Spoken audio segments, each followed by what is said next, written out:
ഇനി അടുത്തായിട്ട് പഠിക്കാൻ പോകുന്നത് ലീഗൽ പ്രൊട്ടക്ഷൻ ടു കസ്റ്റമേഴ്സ്. കസ്റ്റമേഴ്സിനെ ഒരുപാട് ബിസിനസ്സുകാരും അല്ലെങ്കിൽ ഇടനിലക്കാരും ഒക്കെ ഒരുപാട് ചൂഷണം ചെയ്യുന്നതുകൊണ്ട് സർക്കാരിൻ്റെ ഭാഗത്തുനിന്ന് അല്ലെങ്കിൽ കോടതിയുടെ ഭാഗത്തുനിന്ന് ഒരുപാട് നിയമപരമായിട്ടുള്ള സംരക്ഷണം കസ്റ്റമേഴ്സിന് കൊടുത്തിട്ടുണ്ട്. അപ്പം നമ്മളത് ഏതൊക്കെയാണെന്നാണ് അറിയാൻ പോകുന്നത്. ഒരുപാട് നിയമങ്ങളെപ്പറ്റി, കസ്റ്റമേഴ്സിന് സംരക്ഷണം കൊടുക്കുന്ന ഒരുപാട് നിയമങ്ങളെ പറ്റിയിട്ടാണ് നമ്മളിനി അറിയാനായിട്ട് പോകുന്നത്. ഏതൊക്കെയാണ് റെഗുലേഷൻ, ഏതൊക്കെയാണ് ആക്റ്റുകൾ,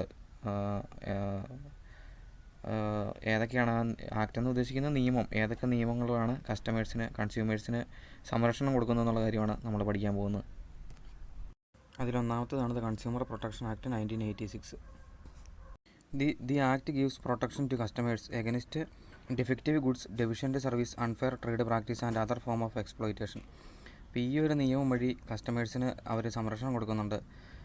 ഡിഫക്റ്റീവായിട്ടുള്ള ഗുഡ്സ്, അപ്പോൾ കേടായിട്ടുള്ള അല്ലെങ്കിൽ പഴകിയ സാധനങ്ങൾ വിൽക്കുക, ഡെഫിഷ്യൻ്റ് സർവീസ്, ഇപ്പോൾ സേവനങ്ങളിനകത്ത് എന്തെങ്കിലും പോരായ്മകൾ വരിക, പറ്റിക്കുക.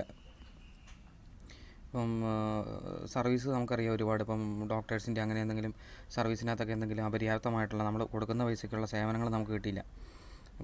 അപ്പോൾ സർവീസ് സെക്ടറിൽ ഇപ്പോൾ ഗുഡ്സ് വാങ്ങിക്കുന്നതല്ലാതെ സർവീസ് സെക്ടറിനകത്ത് എന്തെങ്കിലും പറ്റിക്കൽ ചതിക്കൽ എന്തെങ്കിലും നടക്കുകയാണെങ്കിൽ, അൺഫെയർ ട്രേഡ് പ്രാക്ടീസ്, ശരിയായിട്ടുള്ള രീതിയിലല്ലാത്ത കച്ചവട രീതികൾ, വില കൂട്ടി വിൽക്കുക, അല്ലെങ്കിൽ ചീത്ത സാധനങ്ങൾ കൊടുക്കുക, അല്ലെങ്കിൽ കസ്റ്റമറെ ഏതെങ്കിലും രീതിയിൽ പറ്റിക്കാനായിട്ട് ശ്രമിക്കുക, and all other forms of exploitation, അല്ലെങ്കിൽ മറ്റു പല രീതിയിലുള്ള ചൂഷണങ്ങൾ.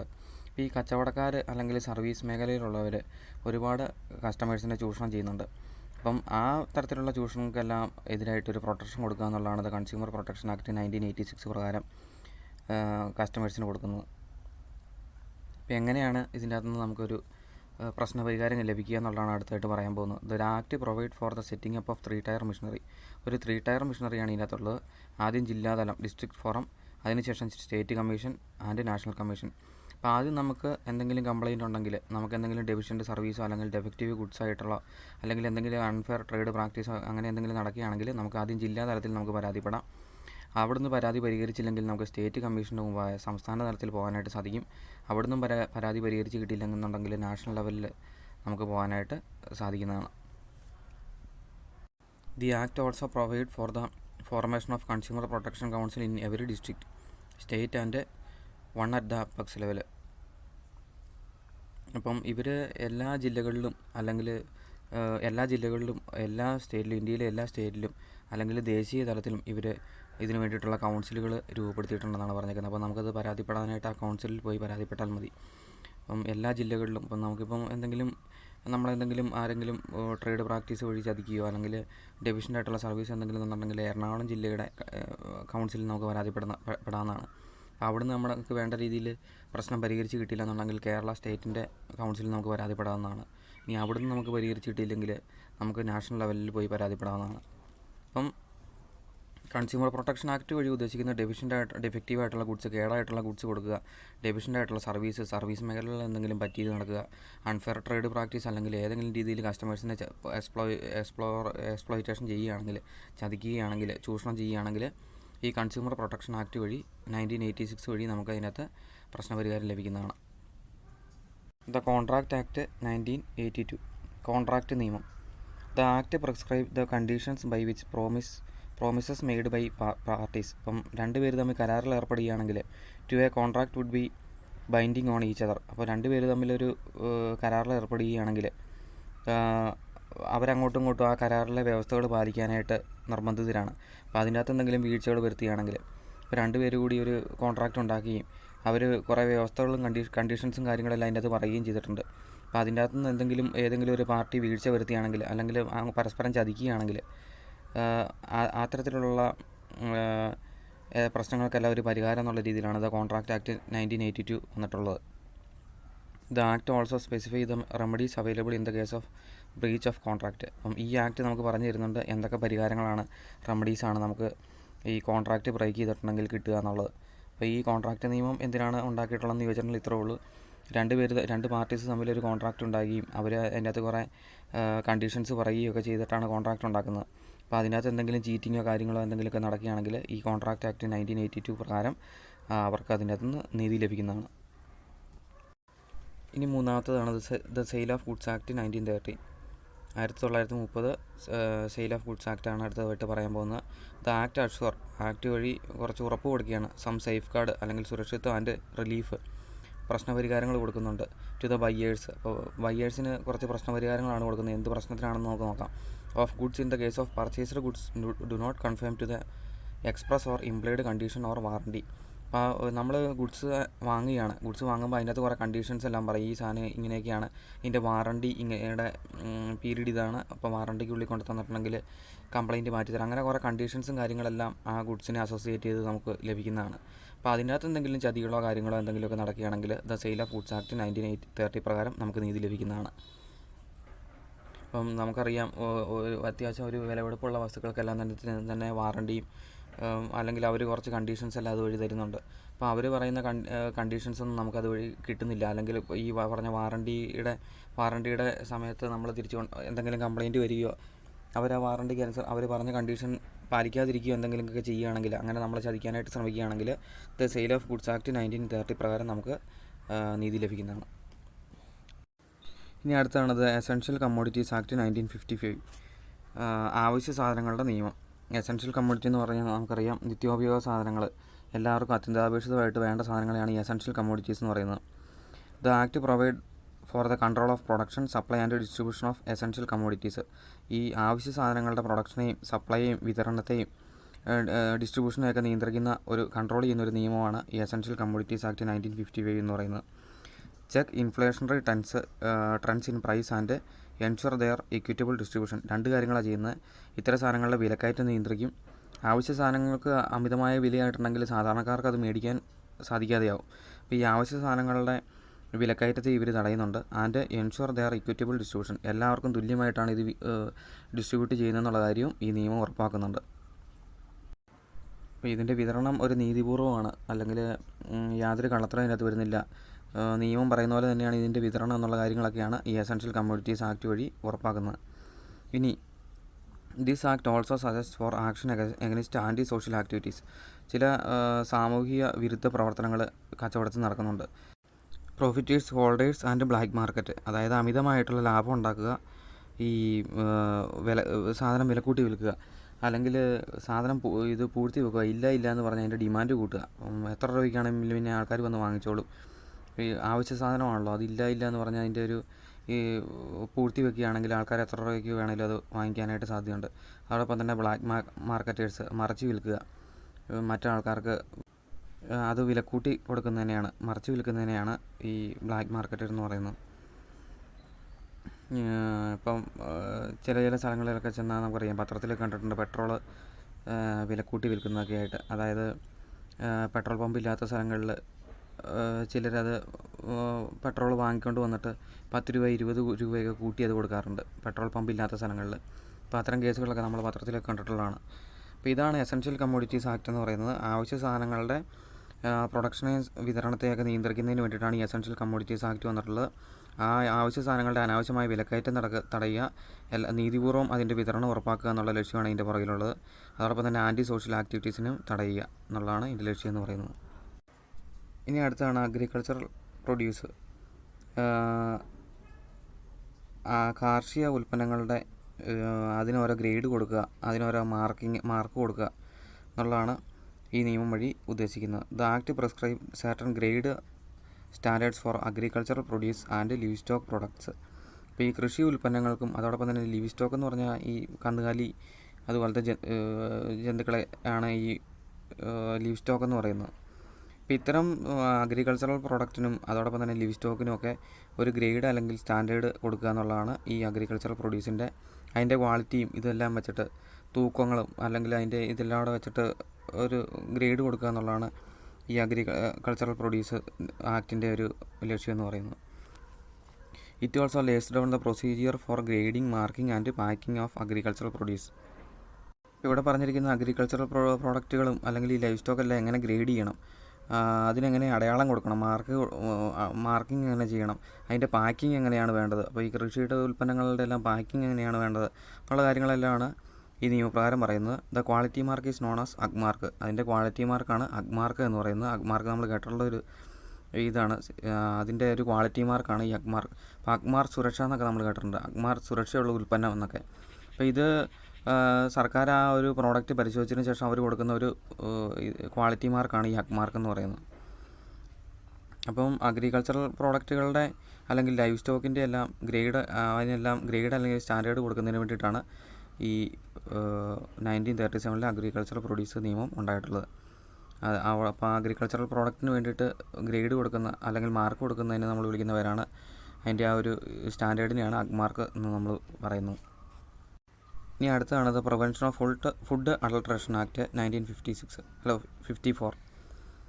The act checks adulteration of food item. അപ്പം ഭക്ഷണ സാധനങ്ങളിനകത്ത് മായം ചേർക്കുന്നത് കണ്ടുപിടിക്കുക. അപ്പോൾ അത് തടയുന്നതിന് വേണ്ടിയിട്ടാണ് ഇങ്ങനൊരു നിയമം ഉണ്ടായിട്ടുള്ളത്. അപ്പോൾ നമുക്കറിയാം ഹോട്ടലിലോ അല്ലെങ്കിൽ ഫുഡ് പ്രോഡക്ട്സിൻ്റെ അകത്തെല്ലാം മായം ചേർക്കുന്ന ഒരു പരിപാടിയുണ്ട്, രുചിക്ക് വേണ്ടിയിട്ട് അല്ലെങ്കിൽ മറ്റെന്തെങ്കിലും ഇതിനൊക്കെ ആയിട്ട് അവരതിൻ്റെ അകത്ത് മായം ഇത് കൃത്രിമമായിട്ടുള്ള കാര്യങ്ങൾ ചെയ്യാറുണ്ട്. അപ്പോൾ അത് തടയുക എന്നുള്ളൊരു ലക്ഷ്യമാണ്. അനാവശ്യമായിട്ടുള്ള കളർ ചേർക്കുക. ഇതൊക്കെ തടയുന്നതിന് വേണ്ടിയിട്ടാണ് ഇത് പ്രിവെൻഷൻ ഓഫ് ഫുഡ് അഡൾട്രേഷൻ നിയമം പാസ്സാക്കിയിട്ടുള്ളത്. Ensure their purity and interest of public health. അപ്പം ഫുഡ് പ്രോഡക്ട്സിൻ്റെ എല്ലാം പ്യൂരിറ്റി സംരക്ഷിക്കുക, അതോടൊപ്പം തന്നെ പബ്ലിക്കിൻ്റെ ഹെൽത്ത് സംരക്ഷിക്കുക എന്നുള്ള ലക്ഷ്യത്തോടു കൂടിയാണ് the prevention of food adulteration act ഉണ്ടായിട്ടുള്ളത്. ഇനി അടുത്താണ് standard of weight and measure act 1976. Standards of weight and measure, അളവും തൂക്കും പേര് തന്നെയുണ്ട്, standards of weight and measures. അളവിലോ തൂക്കത്തിലോ എന്തെങ്കിലും കൃത്രിമം കാണിക്കുകയാണെങ്കിൽ, ആ രീതിയിൽ എന്തെങ്കിലും കസ്റ്റമേഴ്സിനെ ചതിക്കുകയാണെങ്കിൽ അതിന് പ്രിവെൻഷൻ കൊടുക്കുന്ന, അതിനെ പ്രൊട്ടക്ഷൻ കൊടുക്കുന്ന ഒരു നിയമമാണ് ഈ വെയ്റ്റ് ആൻഡ് മെഷർ ആക്ട് എന്ന് പറയുന്നത്. This act is applicable to those goods which are sold or distributed by weight, measure or number. വെയ്റ്റിലോ അതായത് തൂക്കി കൊടുക്കുന്ന ഗുഡ്സ്, അല്ലെങ്കിൽ മെഷർ അളന്നു കൊടുക്കുന്ന ഗുഡ്സ്, അല്ലെങ്കിൽ എണ്ണത്തിൽ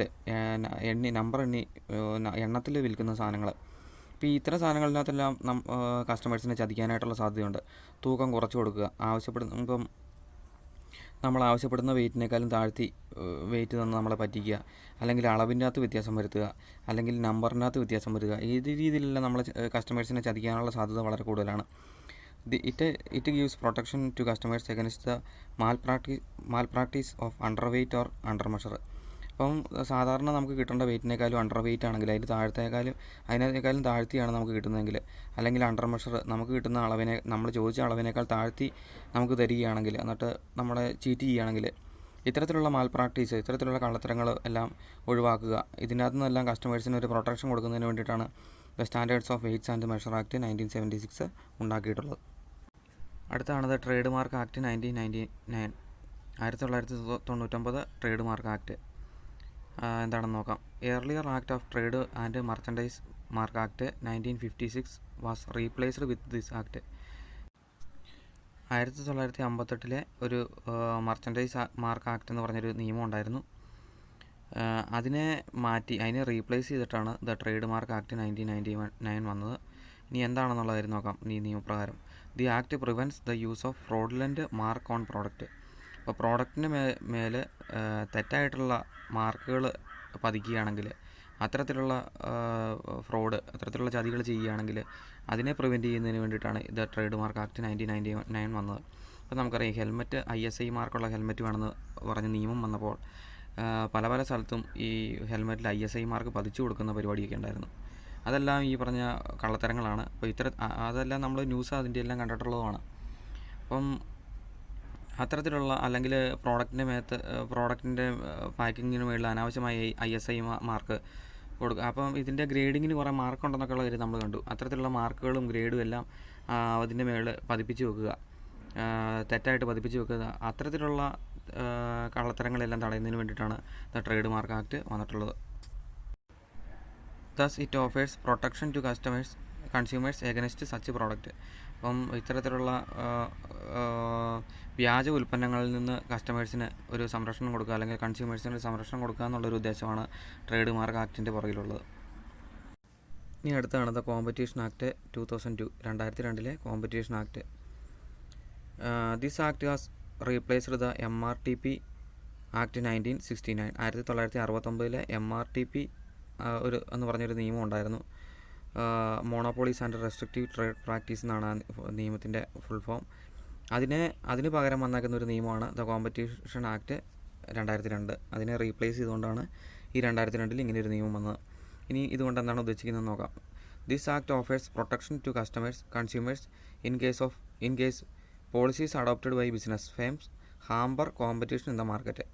അപ്പം ഒരു മാർക്കറ്റിനകത്ത് കോമ്പറ്റീഷൻ ഉണ്ടെങ്കിൽ മാത്രമാണ് നമുക്ക് കസ്റ്റമേഴ്സിന് എന്ത് കിട്ടുള്ളൂ, നല്ല ക്വാളിറ്റി പ്രോഡക്റ്റ് അല്ലെങ്കിൽ വില കുറച്ച് സാധനങ്ങൾ വിൽക്കുകയുള്ളൂ. അപ്പോൾ ആ കോമ്പറ്റീഷനെ തടയാനായിട്ട്, ആ മത്സരത്തെ തടയാനായിട്ട് ഏതെങ്കിലും ഒരു ബിസിനസ് ഫേം ശ്രമിക്കുകയാണെങ്കിൽ, അപ്പോൾ അതിനെ തടയുന്നതിന് വേണ്ടിയിട്ട് ബിസിനസ് ഫേം എന്തെങ്കിലും പോളിസികളോ കാര്യങ്ങളൊക്കെ എടുക്കുകയാണെങ്കിൽ അത്തരത്തിലുള്ള പ്രവർത്തികളെ തടയുന്നതിന് വേണ്ടിയിട്ടാണ് കോമ്പറ്റീഷൻ ആക്ട് 2002 വന്നിട്ടുള്ളത്. അതായത് ഇത്രേ ഉള്ളൂ, കോമ്പറ്റീഷൻ ഉണ്ടെങ്കിൽ മാത്രമാണ് നല്ല പ്രോഡക്റ്റ് കസ്റ്റമേഴ്സിന് കിട്ടുകയുള്ളൂ. അല്ലെങ്കിൽ നല്ല വില കുറച്ച് അല്ലെങ്കിൽ ഒരുപാട് വെറൈറ്റി പ്രോഡക്റ്റ് കിട്ടണമെന്നുണ്ടെങ്കിൽ കോമ്പറ്റീഷൻ വേണം. അപ്പോൾ ഏതെങ്കിലും ഒരു ബിസിനസ് ഫേം ഈ കോമ്പറ്റീഷനെ തടയാനായിട്ട് ശ്രമിക്കുകയാണെങ്കിൽ അത് കസ്റ്റമേഴ്സിനാണ് അതുകൊണ്ടുള്ള ദോഷം ഉണ്ടാകുന്നത്. അപ്പോൾ അത്തരത്തിലുള്ള എന്തെങ്കിലും പ്രവൃത്തികൾ തടയുന്നതിന് വേണ്ടിയിട്ടാണ്, ബിസിനസ്സുകളുടെ അത്തരത്തിലുള്ള പോളിസികൾ തടയുന്നതിന് വേണ്ടിയിട്ടാണ് കോമ്പറ്റീഷൻ ആക്ട് 2002 നിലവിൽ വന്നിട്ടുള്ളത്. ഇനി ലാസ്റ്റ് വണ്ണാണ് the bureau of Indian standard act 1986. 1986 bureau of Indian standard നിയമം. The bureau has 2 sets of activities. ഈ ബ്യൂറോയ്ക്ക് 2 ആക്ടിവിറ്റിയാണുള്ളത്. ഒന്നാമത്തെ ഫോർമേഷൻ ഓഫ് ക്വാളിറ്റി സ്റ്റാൻഡേർഡ്സ്, എല്ലാ ഉൽപ്പന്നങ്ങൾക്കും ഒരു സ്റ്റാൻഡേർഡ് നിശ്ചയിക്കുക. രണ്ടാമത് certification through BIS certification. BIS certification ആ പ്രോഡക്റ്റുകൾക്ക്, അപ്പോൾ അവർ പറഞ്ഞേക്കുന്ന സ്റ്റാൻഡേർഡുള്ള പ്രോഡക്റ്റ് ആണെങ്കിൽ BIS സർട്ടിഫിക്കേഷൻ കൊടുക്കുക. Manufacturers will be allowed to use ISI mark on their product only if the product confirm the prescribed quality standards. അപ്പോൾ ഇവർ പറഞ്ഞേക്കുന്ന, ഈ ബ്യൂറോ പറഞ്ഞേക്കുന്ന സ്റ്റാൻഡേർഡ്സിന് മുകളിലാണ് ഈ പ്രോഡക്റ്റ് എങ്കിൽ ആ മാനുഫാക്ചേഴ്സിന് ISI മാർക്ക് ആ പ്രോഡക്റ്റിൽ പതിക്കാനുള്ള ഒരു അനുമതി ബ്യൂറോ കൊടുക്കുന്നുണ്ട്. അപ്പോൾ ഇവർ പ്രോഡക്റ്റിനെല്ലാം ഒരു സ്റ്റാൻഡേർഡ് പറയുന്നുണ്ട്, ഒരു നിശ്ചിത നിലവാരം പറയുന്നുണ്ട്. ആ നിലവാരം പാലിക്കുന്ന പ്രോഡക്റ്റുകൾക്ക് ISI മാർക്ക് പതിക്കുന്നതിനായിട്ട് ഈ bureau of Indian standard act അനുമതി നൽകിയിട്ടുണ്ട്. ഇനി അതോടൊപ്പം തന്നെ A grievance cell under the bureau accept complaint from consumers. അതോടൊപ്പം തന്നെ ഒരു പ്രശ്ന പരിഹാര സെല്ലും ഈ ബ്യൂറോയ്ക്ക് കീഴിലുണ്ട്. അപ്പോൾ കസ്റ്റമേഴ്സിൻ്റെ കയ്യിൽ നിന്ന് ഈ ISI മാർക്കുള്ള അല്ലെങ്കിൽ BIS സർട്ടിഫിക്കേഷൻ കിട്ടിയ പ്രോഡക്റ്റിൻ്റെ നിന്ന് എന്തെങ്കിലും അത്തരം പ്രോഡക്റ്റുകൾക്ക് എന്തെങ്കിലും കംപ്ലയിൻറ്റുകൾ കസ്റ്റമേഴ്സ് പറയുകയാണെങ്കിൽ അതിനെല്ലാത്തിനുമായിട്ട് അല്ലെങ്കിൽ കസ്റ്റമേഴ്സിൻ്റെ പ്രശ്നപരിഹാരത്തിനായിട്ട് ഈ bureau of Indian standards act 1986 പ്രകാരം ആ ബ്യൂറോയ്ക്ക് കീഴിൽ ഗ്രീവൻസ് സെല്ല് പ്രവർത്തിക്കുന്നുണ്ട്. അപ്പോൾ ആ ഗ്രീവൻസ് സെല്ലിൽ പ്രശ്നപരിഹാര സെല്ലിൽ കസ്റ്റമേഴ്സിൻ്റെ പ്രശ്നങ്ങൾക്ക് പരിഹാരം കൊടുക്കുന്നതാണ്. ഇനി അടുത്ത ടോപ്പിക്കാണ് കൺസ്യൂമേഴ്സ് റൈറ്റ്. ഒരു കസ്റ്റമറിനുള്ള അവകാശങ്ങൾ എന്തൊക്കെയാണെന്നുള്ള കാര്യമാണ് പഠിക്കാൻ പോകുന്നത്. ഇത് കൺസ്യൂമർ പ്രൊട്ടക്ഷൻ ആക്ട് 1986 പ്രകാരം ആണ് ഈ റൈറ്റ്സ് കൊടുത്തിട്ടുള്ളത്. കൺസ്യൂമർ പ്രൊട്ടക്ഷൻ ആക്ട് 1986 ആണ് ആ നിയമങ്ങളിൽ ഏറ്റവും കൂടുതൽ കസ്റ്റമേഴ്സിന് പ്രൊട്ടക്ഷൻ കൊടുക്കുന്നത്, സാധാരണക്കാരായ കസ്റ്റമേഴ്സിന് ഒരു പ്രൊട്ടക്ഷൻ കൊടുക്കുന്ന നിയമം. അപ്പോൾ ആ ഒരു ആക്ട് നിയമപ്രകാരം കൺസ്യൂമേഴ്സിന് ഒരുപാട് റൈറ്റ്സ് കൊടുത്തിട്ടുണ്ട്. പ്രധാനമായിട്ടും 6 റൈറ്റ്സ്, അവകാശങ്ങളാണ് കൊടുത്തിട്ടുള്ളത്. അതിലൊന്നാമത്തേതാണ് റൈറ്റ് ടു സേഫ്റ്റി, സുരക്ഷിതത്വത്തിനുള്ള അവകാശം. അതായത് അതെന്താണെന്നുള്ള കാര്യം നോക്കാം. Consumers has a right to protected against goods and service. അപ്പം ഒരു കസ്റ്റമർ പൈസ കൊടുത്തെന്തെങ്കിലും ഗുഡ്സ് ആൻഡ് സർവീസ് വാങ്ങുകയാണെങ്കിൽ അത് അയാളുടെ ആരോഗ്യത്തിനെയോ ആയുസിനെയോ ഒന്നും ബാധിക്കരുത്. Which are hazardous to life and health. അപ്പോൾ ആ ഒരു പ്രോഡക്റ്റ് വാങ്ങുകയാണെങ്കിൽ അത് അയാളുടെ ആരോഗ്യത്തിനെയോ അല്ലെങ്കിൽ അയാളുടെ ജീവിതത്തെയോ ഒന്നും ആയുസിനെയോ ഒന്നും ആപൽക്കരമാകത്തക്ക രീതിയിൽ ആയിരിക്കരുത് അത്. അപ്പം ഏതെങ്കിലും ഒരു ഫുഡ് പ്രോഡക്റ്റോ അല്ലെങ്കിൽ ഇലക്ട്രിക്കൽ സാധനങ്ങളൊക്കെ ആണെങ്കിൽ ചിലപ്പം എന്തെങ്കിലുമൊക്കെ പ്രശ്നങ്ങളൊക്കെ ഉണ്ടാകുന്നതൊക്കെ ആയിട്ട് നമുക്ക് ന്യൂസൊക്കെ കാണാവുന്നതാണ്. അപ്പം ഫസ്റ്റ് വണ്ണെന്ന് പറയുന്നത് ഒരു കസ്റ്റമറുടെ ഒരു അവകാശമാണ് റൈറ്റ് ടു സേഫ്റ്റി എന്ന് പറയുന്നത്. അപ്പം അയാൾ പൈസ കൊടുത്ത് വാങ്ങിക്കുന്ന ഗുഡ്സ് ആൻഡ് സർവീസിൽ നിന്നും അയാൾക്ക് ഒരു തരത്തിലും അയാളുടെ ജീവിതത്തെ ഹെൽത്തിനെ ബാധിക്കുന്ന തരത്തിലുള്ള ഒരു തരത്തിലുള്ള അപകടങ്ങളും ഉണ്ടാകരുത്. അതിനുള്ളൊരു അവകാശം കസ്റ്റമറിനുണ്ട്. ഇനി അടുത്താണ് റൈറ്റ് ടു ബി ഇൻഫോംഡ്, അറിയാനുള്ള അവകാശം.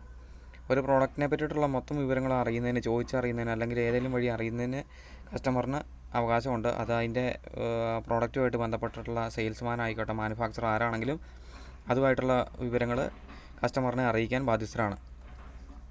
The consumer has the right to have information about the product he wants to buy, including its ingredients, manufacturing date, price, quantity, instruction for the use etcetera. ഇവിടെ പറഞ്ഞിരിക്കുകയാണ് കൺസ്യൂമറിന് right ഉണ്ട്, അയാൾക്ക് എല്ലാ തരത്തിലുള്ള ഇൻഫർമേഷനും അറിയണം. അപ്പോൾ അയാൾ വാങ്ങിക്കാൻ ഉദ്ദേശിക്കുന്ന പ്രോഡക്റ്റുമായിട്ട് ബന്ധപ്പെട്ടിട്ടുള്ള എല്ലാ ഇൻഫർമേഷനും അറിയാനുള്ള അവകാശം അയാൾക്കുണ്ട്. അതിൻ്റെ അകത്ത് എന്തൊക്കെ ഇൻഗ്രീഡിയൻസ് ഘടകങ്ങൾ അടങ്ങിയിട്ടുണ്ട്, അതിൻ്റെ എന്നാണ് മാനുഫാക്ചർ ചെയ്ത്, അതിൻ്റെ ഡേറ്റ് എന്താണെന്ന് അറിയണം, അതിൻ്റെ വില എന്താണെന്നുള്ള കാര്യം അറിയണം, അതിൻ്റെ അകത്ത് എത്രത്തോളം ക്വാണ്ടിറ്റി ഉണ്ടെന്ന് അറിയണം, ആ പ്രോഡക്റ്റ് എങ്ങനെയാണ് ഉപയോഗിക്കേണ്ടത്, അതിന് വേണ്ട നിർദ്ദേശങ്ങൾ എന്തൊക്കെയാണ് എന്നുള്ള കാര്യങ്ങളെല്ലാം അറിയുന്നതിന് കസ്റ്റമറിന് അവകാശമുണ്ട്. That is why the legal framework require the manufacturers to show the information on the package and label of the product. അപ്പോൾ അതുകൊണ്ടാണ് നിയമം പറയുന്നത്, ലീഗൽ ഫ്രെയിംവർക്ക് നിയമം പറയുന്നത് മാനുഫാക്ചറേഴ്സിനോട് പറയുന്നുണ്ട് ആ പ്രോഡക്റ്റിനെ പറ്റിയിട്ടുള്ള മൊത്തം വിവരങ്ങളും ആ പാക്കേജിന് മുകളിൽ, ആ പ്രോഡക്റ്റിൻ്റെ പാക്കറ്റിന് മുകളിൽ ഒരു ലേബലായിട്ട് എഴുതി ഒട്ടിക്കണം, അല്ലെങ്കിൽ ആ ലേബലായിട്ട് അതിൻ്റെ അകത്ത് ഉണ്ടായിരിക്കണം എന്നുള്ള കാര്യം നിയമത്തിൽ പറയുന്നത്. അപ്പോൾ നമുക്കറിയാം ഒരു പ്രോഡക്റ്റിൻ്റെ പാക്കിങ്ങിന് മുകളിൽ നമുക്ക് അതിൻ്റെ ഒരുവിധപ്പെട്ട ഡീറ്റെയിൽസ് എല്ലാം നമുക്ക് അറിയാനായിട്ട് സാധിക്കും.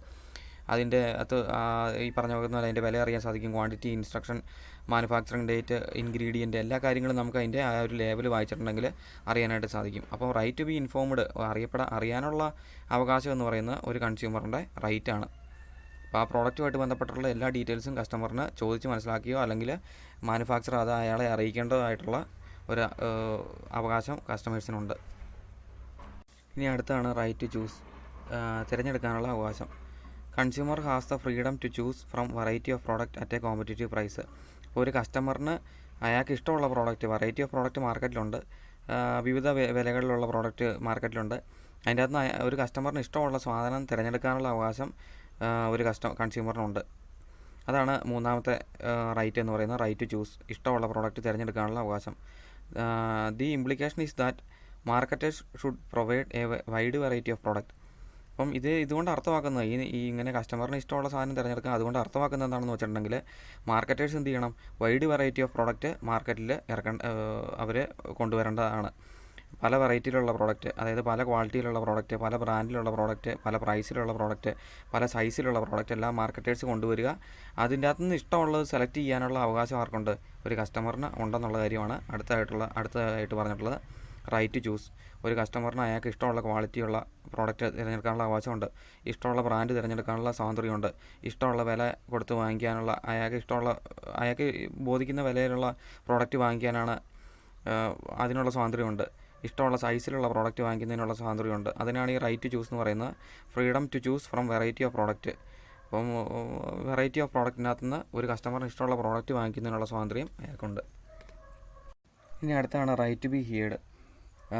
അതായത് ഇത്രേ ഉള്ളൂ, പരാതിപ്പെടാനുള്ള ഒരു അവകാശം, അല്ലെങ്കിൽ ഇയാളുടെ പരാതി കേൾക്കുന്നതിനുള്ള ഒരു, അതായത് ഇയാളെന്തെങ്കിലും ഒരു കസ്റ്റമർ ഒരു പരാതി കൊടുക്കുകയാണെങ്കിൽ അത് നിശ്ചയമായിട്ട് അത് പരിഗണിക്കേണ്ടതാണ്. അപ്പോൾ അത്തരത്തിലുള്ള റൈറ്റ് കസ്റ്റമറിന് കൊടുത്തിട്ടുണ്ട്. പരാതിപ്പെടാനുള്ള അവകാശം, അല്ലെങ്കിൽ ചുമ്മാ പരാതിപ്പെട്ടാൽ മാത്രം പോരാ, ആ പരാതി ആൾക്കാർ ആരാണോ പരാതിപ്പെടുന്നത് അവരത് കേൾക്കുന്നതിനുള്ളൊരു അവകാശം കസ്റ്റമറിന് കൊടുത്തിട്ടുണ്ട്. Consumer has a right to file complaint. അപ്പം കൺസ്യൂമറിന് കൊടുത്തേക്കുന്ന മറ്റൊരു റൈറ്റാണ് ഫയൽ കംപ്ലയിൻറ്റ്, പരാതിപ്പെടാനുള്ള ഒരു അവകാശം കൊടുത്തിട്ടുണ്ട്. പരാതിപ്പെട്ടാൽ മാത്രം പോരാ, and to be heard in case of dissatisfaction with the product or service. അപ്പോൾ അയാൾ വാങ്ങിയ ആ പ്രോഡക്റ്റ് അല്ലെങ്കിൽ അയാൾക്ക് കിട്ടിയ സേവനത്തിനകത്ത് എന്തെങ്കിലും അസംതൃപ്തി ഉണ്ടെങ്കിൽ, അയാൾ അതുമായിട്ട് തൃപ്തിപ്പെടുന്നില്ല എന്നുണ്ടെങ്കിൽ അതെന്താണെന്ന് കേൾക്കാനുള്ള ഒരു അവകാശം കസ്റ്റമറിന് കിട്ടിയിട്ടുണ്ട്. അപ്പം നമ്മൾ കമ്പനിയിലോട്ട് പരാതിപ്പെടുകയാണെങ്കിൽ ഉറപ്പായിട്ട് അവരത് പരിഗണിച്ചിരിക്കണം, നമ്മുടെ പരാതിയെ അവർ പരിഗണിച്ചിരിക്കുക, എന്താണ് പരാതി എന്നുള്ള കാര്യം അവർ കേട്ടിരിക്കണം. That is why business firm has set up their on consumer service and grievance cell. അതുകൊണ്ടാണ് ഒരു വിധപ്പെട്ട ബിസിനസ് ഫേം എല്ലാം കസ്റ്റമർ കെയർ, നമുക്കറിയാം കൺസ്യൂമർ സർവീസ് എന്ന് പറഞ്ഞാൽ കസ്റ്റമർ കെയറുകൾ ഇപ്പോൾ ഒരു വിധപ്പെട്ട എല്ലായിടത്തും തന്നെ ഉണ്ട്. ആൻഡ് ഗ്രീവൻസ് സെല്ല്, പ്രശ്ന പരിഹാര സെല്ലുകൾ ഉണ്ട്. അപ്പം നമുക്കറിയാം നെറ്റിലൊക്കെ നോക്കിയിട്ടുണ്ടെങ്കിൽ കംപ്ലയിൻറ്റ് ചെയ്യാനുള്ള ഓപ്ഷൻ എല്ലാം ഉണ്ട്. അവരെ ഏത് പ്രോഡക്റ്റാണോ ആ പ്രോഡക്റ്റിൻ്റെ സൈറ്റിൽ കയറിയിട്ടുണ്ടെങ്കിൽ നമുക്ക് കസ്റ്റമർ കെയറുമായിട്ട് അവിടുത്തെ ആൾക്കാരുമായിട്ട് സംസാരിക്കാനൊന്നും പരാതിപ്പെടാനുള്ള സ്വാതന്ത്ര്യം എല്ലാം ഇപ്പോൾ ഉണ്ട്. അതിനാണ് ഈ റൈറ്റ് ടു ബി ഹിയർഡ് എന്നുകൊണ്ട് അർത്ഥമാക്കുന്നത്. അത് മാത്രമല്ല, A number of consumer organisation are also functioning with the aim of helping consumers in there redressal of their grievances. അപ്പം അത് മാത്രമല്ല, കുറേ കൺസ്യൂമർ ഓർഗനൈസേഷനുണ്ട് കസ്റ്റമേഴ്സിനെ സഹായിക്കാനായിട്ട്. എല്ലാവർക്കും ഇതിനെപ്പറ്റിയിട്ട് വലിയ വിവരമൊന്നുമില്ല, എവിടെയാണ് കൊണ്ട് പരാതിപ്പെടേണ്ടത്, അല്ലെങ്കിൽ ചിലർ പരാതിപ്പെടില്ല. അപ്പം ചിലർ ഇതിൻ്റെ പുറകെ നടക്കാനായിട്ട് ചിലർക്ക് സമയമില്ല. അപ്പോൾ കസ്റ്റമേഴ്സിന് വേണ്ടിയിട്ട് കുറേ കൺസ്യൂമർ ഓർഗനൈസേഷൻ ഉണ്ട്. അവരും ഫംഗ്ഷൻ ചെയ്യുന്നതിൻ്റെ ഉദ്ദേശം എന്ന് പറയുന്നത് കൺസ്യൂമേഴ്സിനെ ഹെൽപ്പ് ചെയ്യുക എന്നുള്ളതാണ്. അതുമാത്രമല്ല, അവരുടെ പ്രശ്നത്തിന് പരിഹാരം ഉണ്ടാക്കി കൊടുക്കുക എന്നുള്ള ലക്ഷ്യത്തോടു കൂടി കൺസ്യൂമർ ഓർഗനൈസേഷനും ഇന്നത്തെ കാലഘട്ടത്തിൽ വർക്ക് ചെയ്യുന്നുണ്ട്. അപ്പം അടുത്തൊരു റൈറ്റാണ് ഇതിനകത്ത് പറഞ്ഞിട്ടുള്ളത്, റൈറ്റ് ടു ബി ഹിയർഡ് എന്ന് പറഞ്ഞാൽ പരാതിപ്പെടാനുള്ള അവകാശം. ആ പരാതി കേൾക്കുന്നതിന് ഉറപ്പായിട്ടും കമ്പനി എന്ത് ചെയ്തിരിക്കണം, ആ പരാതി കേട്ടിരിക്കണം. അതിനുള്ളൊരു അവകാശം കൺസ്യൂമർ റൈറ്റിൽ കസ്റ്റമേഴ്സിന് കൊടുക്കുന്നുണ്ട്. ഇനി അടുത്താണ് റൈറ്റ് ടു സീക്ക് റിഡ്രസൽ, പരാതി പരിഹരിച്ച് കിട്ടാനുള്ള അവകാശം. അതായത് ഇയാൾ നമ്മളിപ്പോൾ പറഞ്ഞു പരാതിപ്പെടാനുള്ള അവകാശമുണ്ട്, പരാതി കേൾക്കുന്നതിനുള്ള ഒരു അവകാശവും അദ്ദേഹത്തിനുണ്ടെന്ന് പറയുന്നു. പരാതി കേൾക്കുന്നുണ്ടെന്ന് പറഞ്ഞാൽ കമ്പനി ആ പരാതി അത് കേട്ടിരിക്കണം. അപ്പോൾ അതിന് അത്തരത്തിലുള്ള അവകാശങ്ങളെല്ലാം കസ്റ്റമറിന് കൊടുത്തിട്ടുണ്ട്. ഇനി അത് മാത്രം മതിയോ, ആ പ്രശ്നം പരിഹരിച്ച് കിട്ടുന്നതിനുള്ള ഒരു അവകാശവും കൊടുത്തിട്ടുണ്ട്. അതാണ് അഞ്ചാമത് പറഞ്ഞിരിക്കുന്നത്, റൈറ്റ് ടു സീക്ക് റിഡ്രസൽ, പരാതി പരിഹരിച്ച് കിട്ടുന്നതിനുള്ള അവകാശം. ഇനി അവിടെ പറഞ്ഞിരിക്കുകയാണ്, consumer has a right to get relief in case of product or service falls short of their expectation. ഇപ്പോൾ കസ്റ്റമർ പ്രതീക്ഷിക്കുന്ന പോലെയല്ല പ്രോഡക്റ്റ്, അയാൾ പ്രതീക്ഷിച്ച പോലെയൊന്നും പ്രോഡക്റ്റ് കിട്ടിയില്ല, അയാൾ പ്രതീക്ഷിച്ച പോലത്തെ ക്വാളിറ്റിയോ ക്വാണ്ടിറ്റിയോ അങ്ങനെയൊന്നും ഇല്ലയെന്നുണ്ടെങ്കിൽ കസ്റ്റമറിന് ഉറപ്പായിട്ടും എന്ത് കിട്ടിയിരിക്കണം, ഗെറ്റ് റിലീഫ്. അപ്പം അയാൾക്ക് എന്ത് കിട്ടിയിരിക്കണം, അതിൻ്റെ അകത്ത് നിന്ന് എന്തെങ്കിലും പരാതി പരിഹരിച്ച് കിട്ടാനുള്ള, അയാളുടെ ആ ഒരു പരാതി പരിഹരിച്ച് കിട്ടുന്നതിനുള്ള ഒരു അവകാശം കസ്റ്റമേഴ്സിന് കൊടുത്തിട്ടുണ്ട്. Relief to customers include replacement of the product. അപ്പോൾ എങ്ങനെയൊക്കെയാണ് റിലീഫ് കൊടുക്കുന്നതെന്ന് പറഞ്ഞിരിക്കുന്നത്, റീപ്ലേസ്മെൻറ്റ് ഓഫ് ദ പ്രോഡക്റ്റ്, ആ പ്രോഡക്റ്റ് മാറ്റി കൊടുക്കുക. റിമൂവൽ ഓഫ് ഡിഫക്ട്സ്, അതല്ലാന്നുണ്ടെങ്കിൽ അതിൻ്റെ കേടെന്താണോ, അതിൻ്റെ പോരായ്മ എന്താണോ അത് പരിഹരിച്ച് കൊടുക്കുക. Compensation for loss or injury suffered, അപ്പോൾ എന്തെങ്കിലും നഷ്ടം അയാൾക്ക് അതുവഴി ഉണ്ടാകുകയാണെങ്കിൽ, ആ പ്രോഡക്റ്റ് വഴി അയാൾക്ക് എന്തെങ്കിലും നഷ്ടം ഉണ്ടാകുകയാണെങ്കിൽ ആ നഷ്ടം നികത്തി കൊടുക്കുക. അല്ലെങ്കിൽ എന്തെങ്കിലും പരിക്ക് പറ്റിയിട്ടുണ്ടെങ്കിൽ, അയാൾക്ക് എന്തെങ്കിലും അപകടം ഉണ്ടായിട്ടുണ്ടെങ്കിൽ അതിനുള്ളൊരു കോമ്പൻസേഷൻ കൊടുക്കുക. ഇതൊക്കെ ഈ രീതിയിലൊക്കെയാണ് അയാൾക്ക് റിഡ്രസൽ, റൈറ്റ് സീക്ക് റിഡ്രസൽ, പരാതി പരിഹരിച്ച് കൊടുക്കുന്നത്. അപ്പോൾ ഉറപ്പായിട്ടും ഒരു കസ്റ്റമറിന് പരാതി പരിഹരിച്ച് കിട്ടുന്നതിനുള്ള അവകാശമുണ്ട്. അപ്പോൾ അയാൾ ഒരു പ്രോഡക്റ്റ് വാങ്ങുമ്പോൾ അയാൾക്കൊരു എക്സ്പെക്റ്റേഷനൊക്കെ കാണും, അതും പ്രകാരമല്ല ആ പ്രോഡക്റ്റ് വർക്ക് ചെയ്യുന്നുണ്ടെങ്കിൽ അയാൾക്ക് ഉറപ്പായിട്ടും അത് പരാതിപ്പെടാനുള്ള അവകാശവും പരാതി പരിഹരിച്ച് കിട്ടുന്നതിനുള്ള അവകാശമുണ്ട്. ആ പരാതി പരിഹരിച്ച് കൊടുക്കുന്ന കാര്യങ്ങളാണ് ഇവിടെ പറഞ്ഞേക്കുന്നത്. റീപ്ലേസ്മെൻറ്റ്, ഒന്നില്ല പ്രോഡക്റ്റ് റീപ്ലേസ് ചെയ്ത് കൊടുക്കുക, അല്ലെങ്കിൽ അതിൻ്റെ ഡിഫക്റ്റ് എന്താണോ, പോരായ്മ എന്താണോ അത് പരിഹരിച്ച് കൊടുക്കുക, എന്തെങ്കിലും ഇഞ്ചുറിയോ ലോസോ ഉണ്ടായിട്ടുണ്ടെങ്കിൽ അതിന് കോമ്പൻസേഷൻ കൊടുക്കുക. ഈ രീതിയിലാണ് അയാൾക്ക് പ്രശ്നം പരിഹരിച്ച് കൊടുക്കേണ്ടത്. ഇനി ലാസ്റ്റ് വണ്ണാണ് റൈറ്റ് ടു കൺസ്യൂമർ എഡ്യൂക്കേഷൻ. അതായത് അയാൾക്ക് അറിവ് കിട്ടുന്നതിനായിട്ടുള്ള അവകാശം, ഓരോ പ്രോഡക്റ്റുകളെ പറ്റിയും മറ്റും അയാൾക്ക് അറിവ് കിട്ടുന്നതിനുള്ള, എഡ്യൂക്കേഷൻ കിട്ടുന്നതിനുള്ള അവകാശമാണ് ലാസ്റ്റ് വൺ പറഞ്ഞിരിക്കുന്നത്.